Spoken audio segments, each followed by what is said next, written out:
Hello guys, welcome back my channel পূজাতে। কেমন আছো তোমরা? আই হোপ কি তোমরা খুবই ভালো আছো, আর আমিও খুবই ভালো আছি।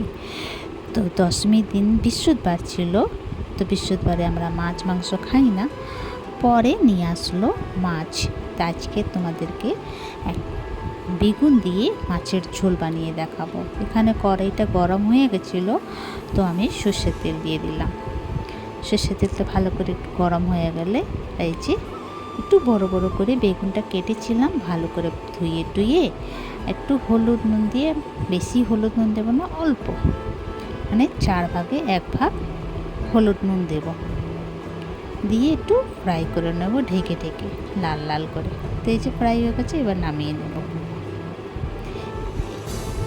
এবার ওই তেলের মধ্যে এই যে লম্বা লম্বা করে আলু কেটেছিলাম, সেই আলুটা ফ্রাই করে নেব। এর মধ্যে আর হলুদ নুন দেবো না, কেন কি হলুদ ছিল তেলের মধ্যে, তাই জন্য হলুদ নুন দিলাম না।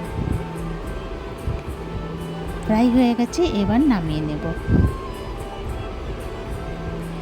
আবার ওই তেলের মধ্যে তেলটা যদি বেঁচে যায় তো কালি জিরে দিয়ে দেব। কালি জিরে পুড়ে গেলে পেঁয়াজ, একটা কাঁচা লঙ্কা দেব, দিয়ে একটু ফ্রাই করব।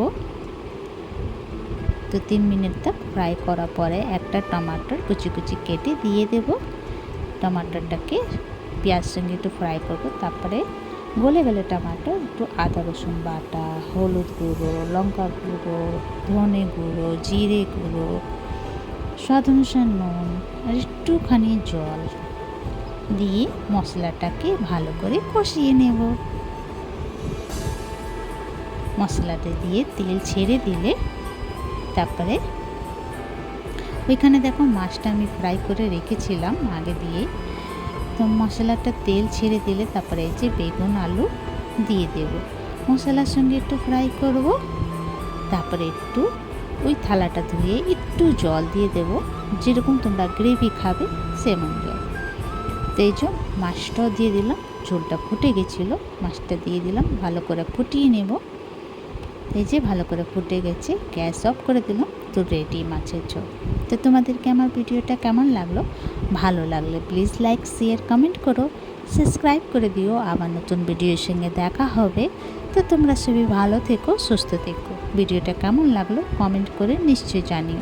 ইউটিউব দিয়ে দেখলে সাবস্ক্রাইব করে দিও, আর ফেসবুকতে দেখলে ফলো করে দিও, আর কমেন্ট করে জানিও কেমন হয়েছে দেখতে। আর একবার তোমরা নিশ্চয়ই বানিও, ভীষণ ভালো লাগে খেতে, বেগুন দিয়ে আলু দিয়ে মাছের ঝোল। তো চলো ভিডিওটা এখানেই শেষ করছি। Bye bye, take care.